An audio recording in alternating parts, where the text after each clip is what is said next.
Okay, we're back, and we've got members of the Square1 band here. And before they do their performance, let's find out exactly who they are. With me right now, I've got Chris Pike. Chris is the bass player. Chris, tell us a little bit about your influences. Influences, a little bit of everything, a little rock, some jazz, classical even, mainly rock. Any bass player that particularly influenced your musical career? Probably Cliff Burton from Metallica. Okay. And what kind of bass are you playing? I got an Ibanez 5-string. Okay. And tell us about coming to the band. How do you feel about that and your contribution? Well, me and Andy have been playing together since high school and off and on a little bit. Just a good time, get us out of the house. Okay, great. All right, we've got Lance Moore. He's one of the sizzling guitar guys. There's actually two guitarists. Lance, why don't you tell us about your influences? Some of my main influences are also classical, but primarily rock, classic rock. My guitar heroes include David Gilmour from Pink Floyd, Tom Scholz from Boston, Steve Lukather from Toto, Joe Satriani is a big one. They've all influenced my style, I'd say, and tone choices over the years. Okay, and what kind of guitar do you play? This is a Yamaha Pacifica. Had it for about, I don't know, 13 years actually, so it's my main instrument, and always has been. Prior to that, what kind of guitar did you play, and the difference between that and your Yamaha? I had a 74 Fender Stratocaster, and then I also had a kind of a copy of a Paul Reed Smith done by Washburn. The Stratocaster was very similar to this guitar. Actually, I just prefer the tone. I think it's the pickups that influence the particular tone that this guitar has versus my Stratocaster, which was stolen, incidentally. Well, that's a good reason to get rid of it. All right, let's move over a little. We've got Andy Magenheimer. He's lead vocals. He's an energy package. Andy, what are some of the musicians and singers that have influenced your career? Well, influence. You know, I really haven't had any singers influence me, but Lance actually, he introduced me to Italian pizza. I didn't even know they made pizza. That's been really good. That's Andy. And then of course Mike, you know, he introduced me to Budweiser, and it's kind of a fair beer, but I'm with it, and it really helps out my singing. I don't know why, but it just relaxes me, I think. You know what? That's a good point that you just brought up. You don't have a musical instrument per se. You just have a microphone and your voice. Do you do anything to protect your voice, or do you abuse it? What do you do to get in top shape for a concert? For top shape, I do some push-ups, and I don't do a lot for the vocals. However, I do play that tambourine once in a while, and that kind of works out the biceps a little bit. But vocal-wise, we just drink some water, and that's it. Cough a couple times, I'm good to go. You know what? I'm glad I'm not your IRS auditor. You know what I mean? Okay, we've got the guy that's nailing down the rhythm section, Jeff Bowers. He's on drums. Jeff, tell us what kind of drum set you have and why that's different from being in the rest of the band. Well, because I have the most stuff to lug around every time we go play gigs. That's why I'm different from the rest of the guys in the band.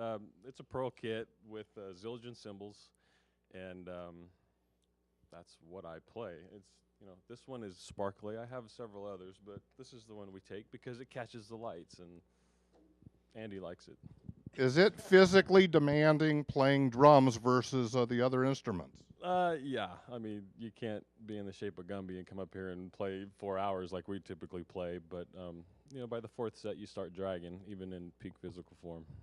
How about some of the musical influences that influenced you and made you want to become a professional musician?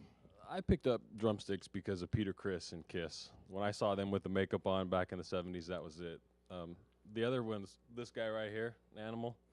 That's why he's on my kit. He does it for me. Eric Singer is another contemporary drummer that he is just one guy that I really respect. One last question. I notice your drum set is on risers, which means they're elevated off the ground. For people that don't know, why is that? And why is that important?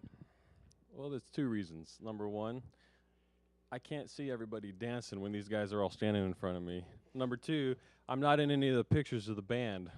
So, it kind of serves a dual purpose. I need to get up where I can see everybody. Although that doesn't really matter because I wear glasses and I can't see without glasses. So I can kind of make you out pretty good right now, but that's about it. Well, great. We're going to see what you can make out when we get going. We've got Mikey Kurt here. Mike's the other guitarist. Mike, good to see you again. Tell us what influenced you and made you want to become a musician. My grandmother, she was a hot guitar player. You know, she could just fly, and I always looked up to her. And then, you know, recently she was in the bathtub with her guitar and electrocuted herself. But, you know, no, my influence are actually Aerosmith, Led Zeppelin. That's the kind of music that got me started, and you know, anything that really has power chords and rocks. You know, you've been in the music business 17 years, I believe. Tell us what is different about this band compared to other bands that you've been in. This band's more fun than any of the bands I've been in.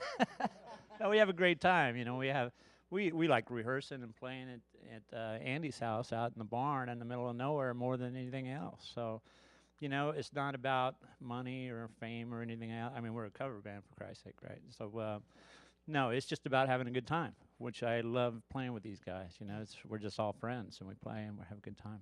Type of guitar you use and why? Wow, Parker Fly, because it's the prettiest guitar I have, and it's light. But I'm not really stuck to it. I mean, I've got a number of guitars that I like, but I play this one the most often. It's easy to throw around and get crazy. Okay, we've got Michael Trueblood. He's the promoter of this event. Mike, why don't you tell us about the band and how you got involved with them? Well, this band in particular here is a fantastic party, dance, and show band. One of the better bands that I've ever enjoyed being in company with. Not only are they great musicians, talented, they're a great bunch of guys, if you can see here. This individual here, Mikey Kirk, I've had a little experience with him, with another group. I want to thank Mike publicly. He got me started in the music business with another group. And all the groups that I've represented or promoted or booked for have been really talented. And we're looking forward to the future of having some more bands and a comic show. And I want to thank everybody here. And I ask you guys, can we have a couple more songs? Let's go into a couple more songs right away, and then we'll catch up with you at the end. You know what? Let's also mention, I think this is really important for anybody out there in the audience that likes what they see and they want to see more. They can find this band on the web. Their web address is www.square1band.net. It's right up there, www.square1net, square1band.net, and that's a 1, the number 1, and they can actually listen to some sound samples there Yes, Steve, and they're see on some there. pictures. Well, with that, let's sit down and let them do their thing. Absolutely. Thank you guys. Let's do it.